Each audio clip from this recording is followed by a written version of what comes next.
ఎల్లప్పుడూ నాకు తోడుగా ఉండేదారు.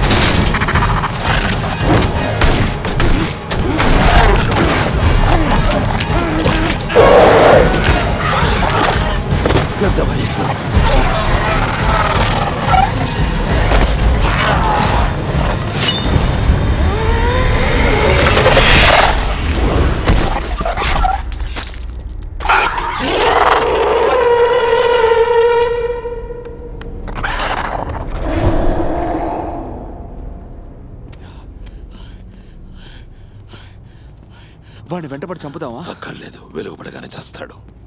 నిన్ను కాపాడడానికి ఎవరు రారు. ఇక్కడున్నది నువ్వు, నేను మాత్రమే. ఆ అమ్మాయిని ఎక్కడికి తీసుకెళ్లారో చెప్పు. పడమర వైపుకి తీసుకెళ్లారు. ఎందుకు? తెలుసుకున్నా నువ్వేమీ చేయలేవు ప్రీస్ట్.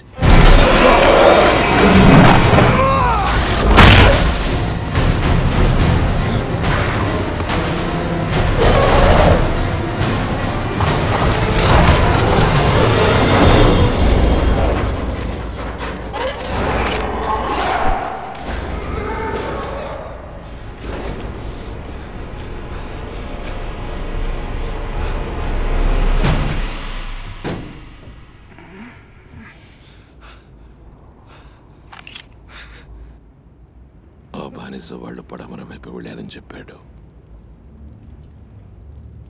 సోలామేరాకి అది గుహ కదా? ఎంతో పెద్దది. కానీ పవిత్ర యుద్ధం తర్వాత దాన్ని మీరు నాశనం చేశారని విన్నాను. అది నిజమే. మళ్ళీ స్థాపించడానికి ప్రయత్నిస్తున్నారు. ఆ కారాగారంలో 50 కంటే ఎక్కువ రక్త పిశాచాలున్నాయి. కానీ మన మీద దాడి చేసిన వారే బలహీనమైనవి. అందుకే వాటిని అక్కడ వదిలేశారు. మిగతావి ఎక్కడున్నాయని కనిపెడితే మనం లూసీని కనిపెట్టచ్చు.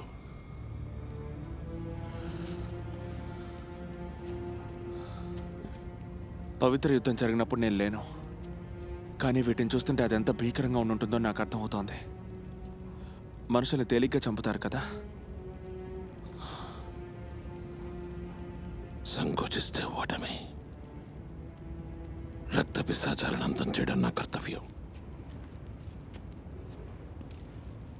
నీ తుపాకీ ఇవ్వు. ఏంటి? నీ తుపాకీ ఇవ్వు అన్నాను.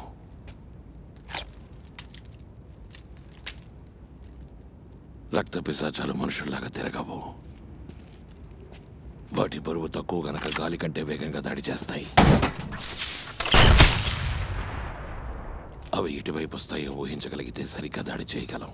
ఎలా కాల్చాలో మీరు నాకు నేర్పిస్తున్నారా? రక్త పిశాచాలని ఎలా చంపాలో నేర్పిస్తున్నా. వాటిని చంపడానికి 2 పద్ధతులున్నాయి. అవేంటో తెలుసుకుంటే వాటిని సులభంగా చంపగలం.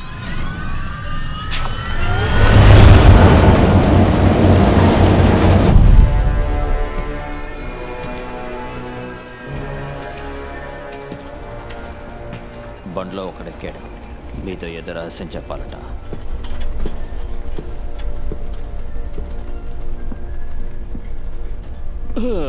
అదేమిటంటే ఏదైనా సమాచారం అందితే నాకు తెలియజేయమని ఆ రోజు మీరు చెప్పారు కదా, అదే మీకు చెబుదామని వచ్చాను.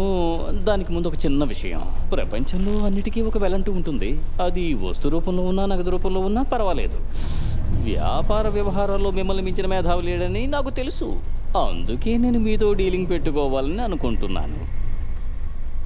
నీ నరాల్లో ప్రవహిస్తున్న రక్తపు వాసన నన్ను కవ్విస్తోంది, తాగాలనిపిస్తోంది. సరే, విషయానికి వస్తాను. మీరు ఆ అమ్మాయిని ఎత్తుకొచ్చిన 2 రోజుల తర్వాత మా ఊరికి ఒక మత గురువు వచ్చారు. ప్రీస్టా? అతనితో పాటు షరీఫ్ కూడా వచ్చాడు. నన్ను బెదిరించి అక్కడి నుంచి తరివేశాడు. నేను వ్యాపారం చేయలేకపోయాను. ముఖ్యమైన సమాచారమే. ధన్యవాదాలు.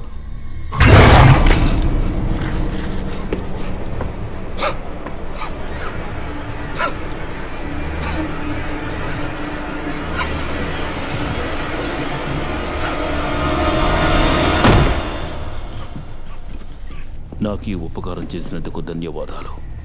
వీడిని మన బానిసల గుంపులో కలిపే.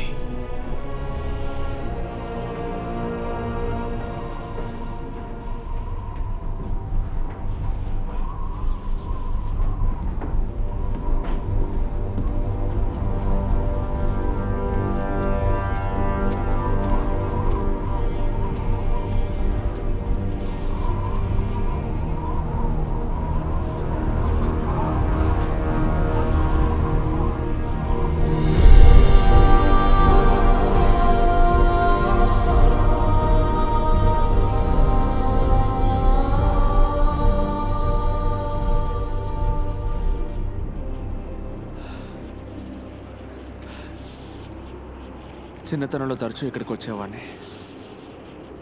ఇక్కడున్న అస్థిపంజరాలను చూసి ఎంతో ఆశ్చర్యపోయేవాడిని. కొద్ది రోజుల తర్వాత నాకెంతో విరక్తి కలిగింది. నీకు లూసీ అంటే ఇష్టమని ఓవెన్కి తెలుసా?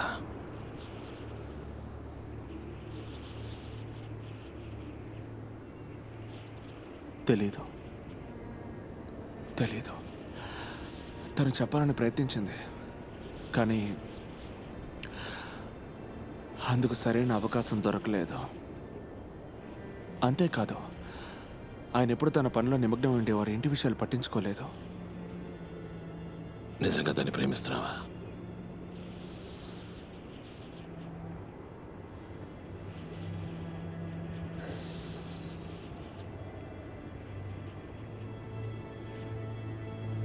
రక్త పిశాచాలు దాన్ని మార్చేస్తే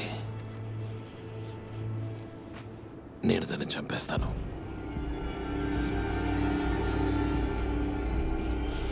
అలా జరగనివ్వను. అందుకు నేను ఎంత మాత్రం ఒప్పుకోను. పోయినసారి నేను తన్ని కాపాడుకోలేకపోయాను. మళ్ళీ అదే తప్పు నేను జరగనివ్వను.